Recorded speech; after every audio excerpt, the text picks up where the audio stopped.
A very good morning to you. I'm Katie Wilson and you're watching A News. Here are your top stories. The Israeli military says Hamas has handed over the bodies of 4 more hostages. President Trump has once again criticised Putin for refusing to end the war in Ukraine.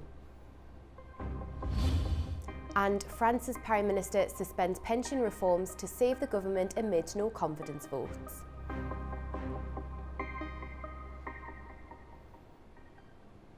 Thanks for joining us. Hamas has returned the bodies of 4 more hostages to Israel, a new step in the ceasefire deal brokered by Washington.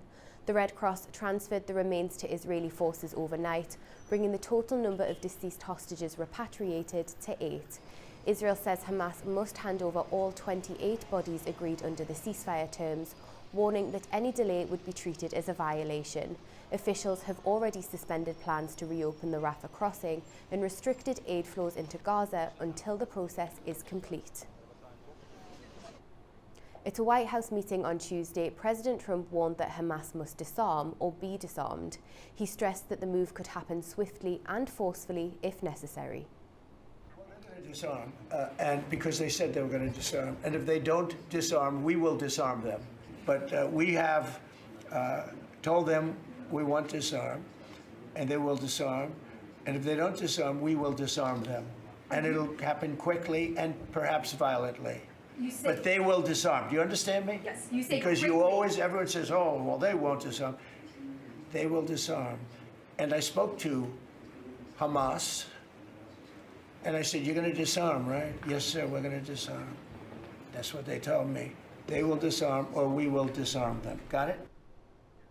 A fragile calm returns to Gaza following a ceasefire between Israel and Hamas, as recovery efforts are now underway. Palestinians are beginning to clear the ruins of their streets and homes, preparing to return to the neighbourhoods shattered by 2 years of war. After the ceasefire deal took effect, calm has finally returned to Gaza, where Palestinians are beginning the long road to recovery. On Tuesday, people were seen walking through rubble-filled streets while bulldozers cleared debris from roads and neighbourhoods across Gaza City. Local officials say the cleanup aims to reopen key routes to help thousands of displaced residents return home. Gaza City has suffered vast destruction, with around 83% of its buildings damaged after 2 years of war.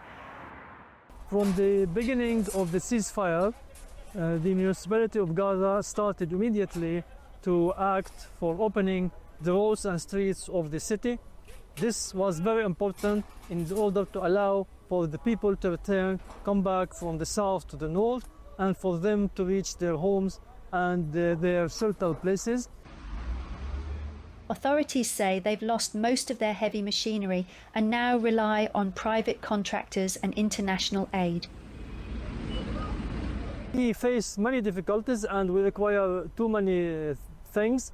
Therefore, we ask everybody to open the borders of Gaza Strip to allow for all goods to enter the Gaza with no restrictions. We need spare parts of all kinds for electric generators, for water wells, pumps, for vehicles, and we need heavy machinery to support the municipalities for their work.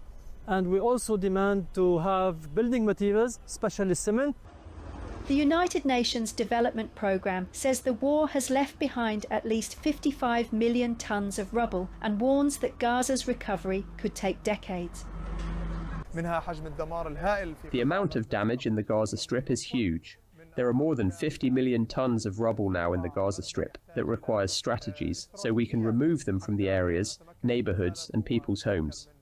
There is also a lack in resources and abilities, especially heavy machinery. We need a big number of heavy machinery from bulldozers, diggers and trucks. European and Arab nations, along with Canada and the United States, have signalled their readiness to help fund Gaza's estimated $70 billion reconstruction effort. As the Israeli-Palestinian war comes to an end, and with the final hostages released under the ceasefire deal, both sides are now counting the human and physical cost of the conflict. Turkey has dispatched a humanitarian aid vessel carrying 900 tons of essential food supplies to Gaza as the ceasefire between Israel and Hamas holds. The ship set sail on Tuesday bound for Egypt's El Arish port, where the aid will be transferred to Gaza. The cargo includes infant formula, canned foods and other essential items intended to alleviate the humanitarian situation. To other news now, NATO defence ministers are meeting in Brussels today. Top of the agenda is strengthening the alliance's deterrence and defence and providing continued military support for Ukraine. The Ukrainian defence minister will join discussions on air defence and long-term assistance as NATO coordinates new deliveries through its command in Wiesbaden. The meeting also comes amid growing concern over European airspace security after Russian drones and jets violated skies over several NATO countries in recent weeks. Ministers will assess how to close gaps in air defences and ensure a faster joint response to future threats. Well, President Trump has once again criticised President Putin over the war in Ukraine. He said the Russian leader is destroying his own country through a conflict that should have ended long ago. Look, I'm very disappointed because Vladimir and I had a very good relationship, probably still do. I don't know why he continues with this war. This war has been so bad for him. He's going into 4 years of a war that he should have won that war in 1 week. He's lost 1.5 million soldiers, probably, close. Certainly in terms of wounded and no legs and no arms and all the things that happen in horrible wars. It's a horrible war. He's got to really settle this war. And you know, they have long lines waiting for gasoline in Russia right now, right? They have long lines. Who thought that was going to happen? And all of a sudden his economy is going to collapse. And I'd like to see him do well. I mean, I had a very good relationship with Vladimir Putin, but he just doesn't want to end that war, and I think it's making him look very bad. Well, just hours after returning from his trip to the Middle East, President Trump is shifting his focus to the other side of the world by hosting the Argentinian President Javier Milei at the White House. It comes after the US agreed to a $20 billion currency swap in a major bailout for Argentina. Kate Fisher reports from Washington. Fresh off the plane from the Middle East after securing an end to the war in Gaza, US President Donald Trump shifted his foreign policy focus on Tuesday to Latin America, welcoming one of his biggest political allies to the White House, Argentinian leader Javier Milei, a man he's described as his favourite president. Despite the mutual admiration, this is Mr. Milei's first visit to the Oval Office, and the meeting comes just days after the Trump administration agreed to supply Argentina with a $20 billion lifeline in the form of a currency swap with the country's central bank in a bid to stabilise its financial markets. On Tuesday, Mr. Trump also said that a free trade agreement with Argentina was possible.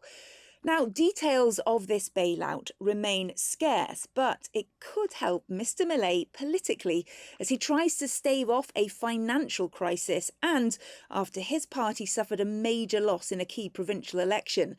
The US president made it explicit, though, that this financial lifeline is conditional on Mr. Milei being re-elected as president, and his party faces a crucial midterm election later this month. However, for Donald Trump, it could cause political blowback domestically. Some MAGA conservatives have joined with Democrats to criticise the administration for helping out a foreign government while the US government is shut down and federal workers remain furloughed. Also, Republicans from soybean-growing states have angrily rebuked the move, given that China has been buying its soybeans from Argentinian farmers instead of US farmers this year. Though President Trump suggested that if Argentina worked with China militarily, then the deal could be in jeopardy. There have also been accusations that wealthy friends of US Treasury Secretary Scott Bessent could benefit financially from this. US hedge funds and investors are already heavily involved in Argentina. But Mr. Besant had defended the bailout, arguing that the move will help to bring stability to the West and opportunities for US business leaders in Argentina. Now, I should note that the US president also addressed the Gaza deal during his comments with Mr. Milei, saying that Hamas had assured his advisers that they would disarm and that if they don't, then the US will disarm them. Kate Fisher for A News in Washington, D.C.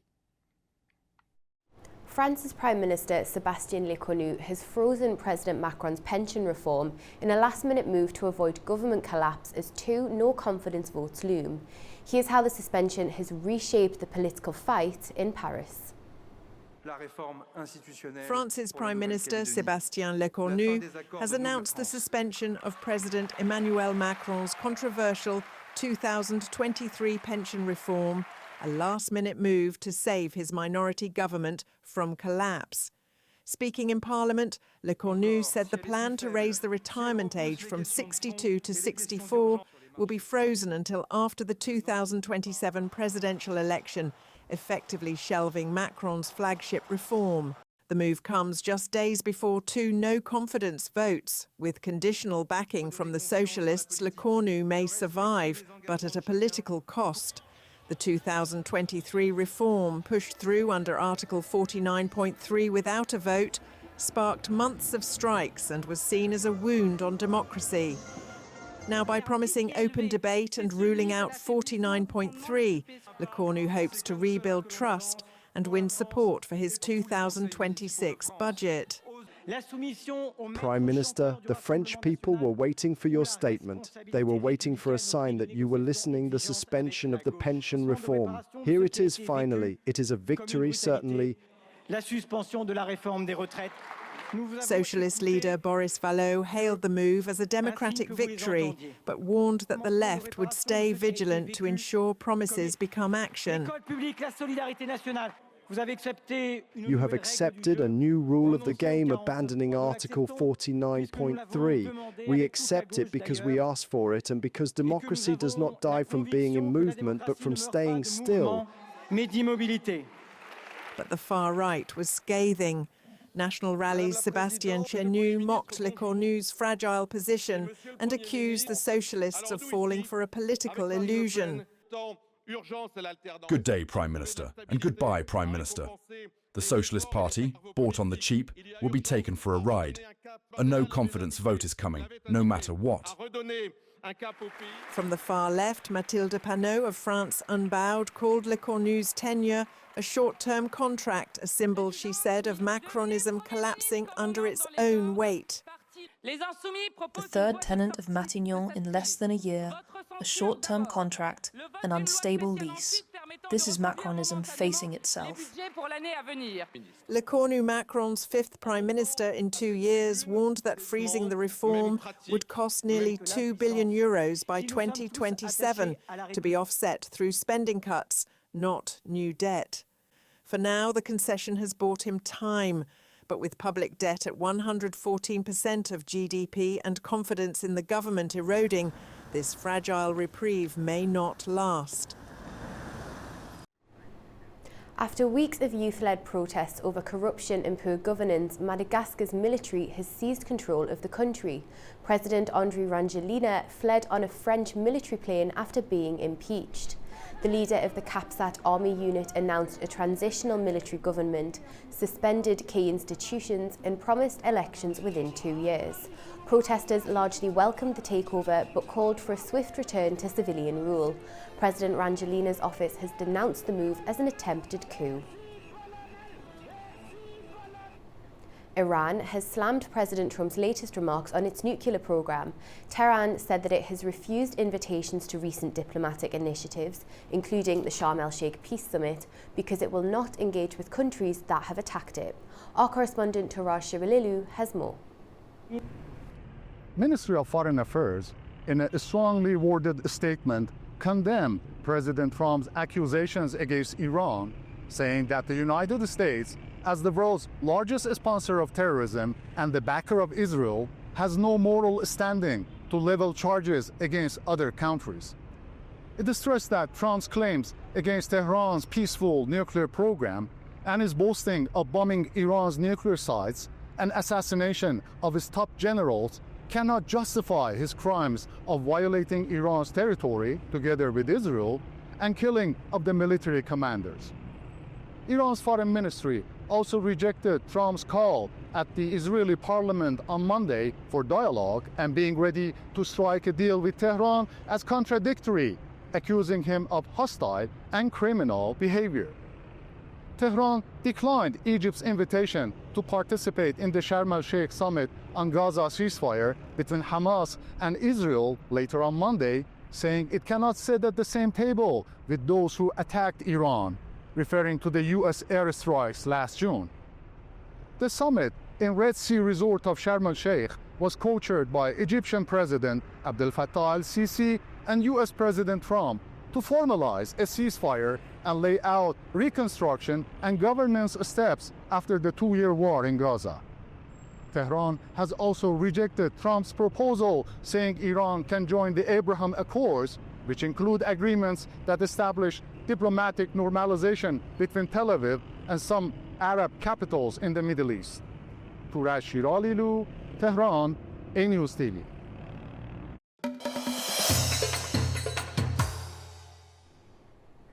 The United Kingdom has announced it's lifting an arms embargo on both Armenia and Azerbaijan.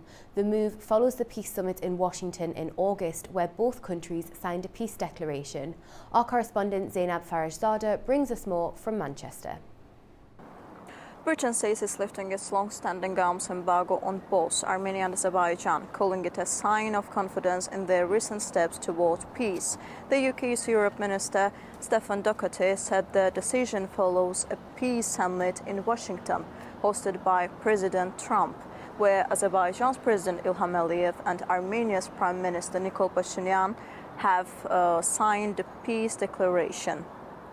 That declaration included plans to dissolve the OSCE Minsk Group, the body set up 3 decades ago to resolve the Karabakh conflict and to guarantee transport links between mainland Azerbaijan and its Nakhchivan exclave, while respecting Armenia's sovereignty. The UK says these developments mark a pivotal moment for stability in the South Caucasus. London will now upgrade its relations with both countries to what it calls strategic partnerships covering trade, defense and security, with annual ministerial meetings to track progress. Britain insists so that export license for arms will still be approved case by case, meaning weapons sales won't be automatic. The government says it will continue to monitor the region's security situation closely. Officials in London say they hope this move will help cement lasting peace and open a new chapter for both Armenia and Azerbaijan after decades of tension and war. Zainab Farajzada, A News, Manchester, United Kingdom. Well, earlier we were joined by James Sharp in London, who said the UK should adopt a more regional approach in the South Caucasus, stressing the importance of connectivity, trade and cooperation among the 3 countries. He highlighted Britain's potential role in fostering it. Let's hear more. I really hope so. I have to say one thing I've generally been critical about the Foreign Office and the British government is that we tend to look at foreign relations on a bilateral basis, country by country, and we're not necessarily very good at looking at it strategically on a regional basis. But things have changed quite dramatically, not just in the South Caucasus, but also in the Greater Caspian region, with a lot of talk and a lot of action on the Middle Corridor, for example, whether that be rail link, whether that be green energy, whether it be digital connectivity. So there's increasing focus on the regionality of approaches. And now in the South Caucasus, again, with Azerbaijan, Armenia, I would hope that now is the time to then look at the region again and think about, well, actually, how can we help those countries, those 3 countries, cooperate better in terms of connectivity, in terms of economic cooperation and trade, for example, because all 3 are fairly small countries and they would all benefit from better connectivity and better cooperation. So I just hope the United Kingdom can play its role there. The OSCE Minsk Group will be officially dissolved in December. That's according to the head of the OSCE, who spoke at a joint press conference in Yerevan alongside Armenia's foreign minister. She welcomed the joint initiative by Azerbaijan and Armenia to dissolve the OSCE Minsk Group, noting that the decision marks a significant step towards redefining regional cooperation mechanisms. The OSCE Minsk Group, established in 1992, had been tasked with mediating the Karabakh conflict. Tensions between Afghanistan and Pakistan remain high following a weekend of clashes along the border. Although the gunfire has now ceased, the atmosphere on both sides remains tense and all major border crossings are closed to traffic and trade. Tamim Bahis has more from Kabul. Border points including Torkham and Spinboldak have been shut down completely, halting the movement of people and goods. According to local Pakistani media, only Afghan refugees returning home are being allowed to cross, and that's only through the Spinboldak crossing in southern Afghanistan. The closure is hitting Afghanistan's economy hard. The country relies heavily on imports that come through Pakistan, especially food and other essential supplies. Analysts say the shutdown is already disrupting commerce, food imports and supply chains across the country. While trade through Pakistan has declined in recent years due to recurring disputes and closures, a significant portion of Afghan imports still depend on Pakistani routes, making this shutdown especially painful for traders and consumers alike. On the diplomatic front, the fallout is widening. Russia and China have both expressed concern over the rising tensions and are urging restraint from both countries.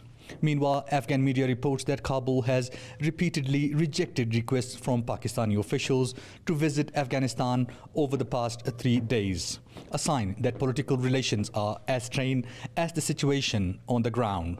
For now, border crossings remain sealed. Tensions remain high, and both sides are under pressure to find a way to de-escalate before the situation worsens. Tamim Bahis in Kabul, A News. Over in Kyrgyzstan, a heated debate is underway over a proposed constitutional change that could bring back the death penalty. The move has triggered strong reactions across the country. Our correspondent Fariza Kalimerzana has the details. In Kyrgyzstan, a constitutional amendment is now open for public discussion, one that could bring back the death penalty. This initiative comes from the president's administration and targets the most serious crimes like the rape of children and murders linked to rape.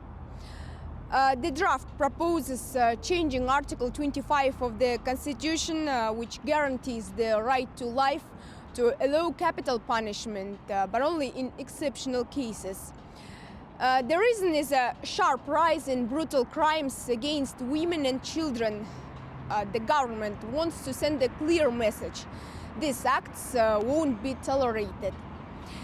And official data shows that last year 43 women and children were murdered in Kyrgyzstan. This year, in the first 8 months, there have been 28 such cases. Also last year, 107 rapes were reported, 88 involving minors. Experts say many cases remain unreported due to fear or stigma. If approved, Kyrgyzstan would become the first Central Asian country to reverse from international commitments to abolish the death penalty. The bill includes plans to leave the second optional protocol to the International Covenant on Civil and Political Rights. The Foreign Ministry will notify the United Nations. Meanwhile, President Sadr Japarov stressed that the final decision must be made through a nationwide referendum. It's important to highlight that this initiative was sparked by the tragic murder of 17-year-old Aysulu, a case that shocked the entire nation. If the public agrees, Parliament will then move to update the criminal laws accordingly. Calls for justice and safety are growing, but opinions are divided.